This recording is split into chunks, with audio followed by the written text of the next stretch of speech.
Next year will be an election year in North Macedonia. The decision for these elections has been made after the European Council refused to open the accession talks with Skopje and Tirana earlier this month.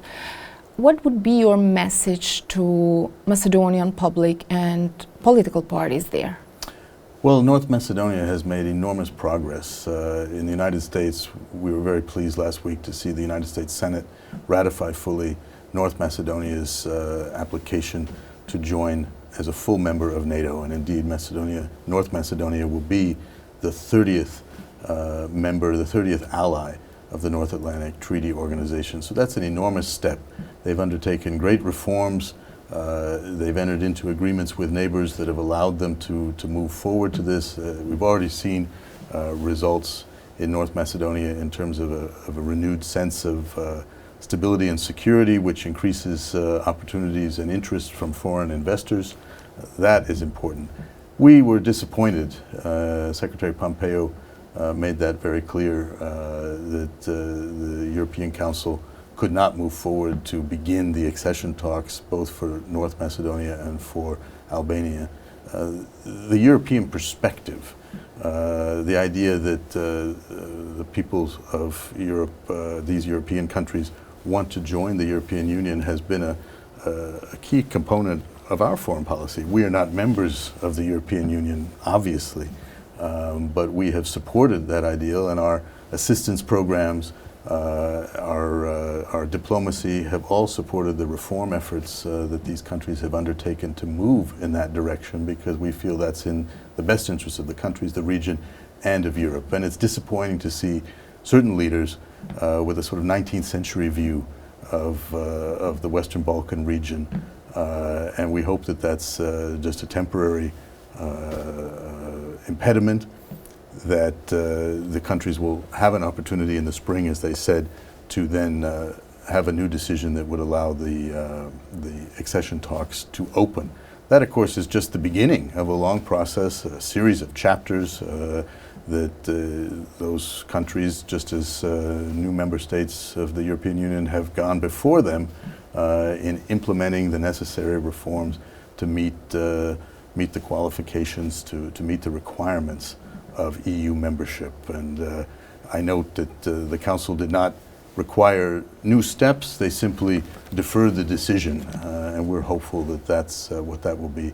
I know in North Macedonia they've taken great steps in this direction. They're pleased to see the progress in the NATO process. We will be obviously recognizing that as the NATO leadership meets in December, and we'll continue to support their efforts, both in North Macedonia and in Albania, to move forward on the EU track as well.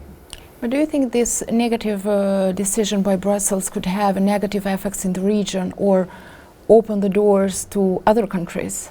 Well, I do think it's important that this process, which the European Union and its member states have encouraged now for decades, should not be suddenly seen as thrown into doubt. These are European countries, and the United States has supported the ideal of a Europe whole, free, and at peace and prosperous as part of our foreign policy now, really since the end of World War II. We are celebrating the 70th anniversary of NATO.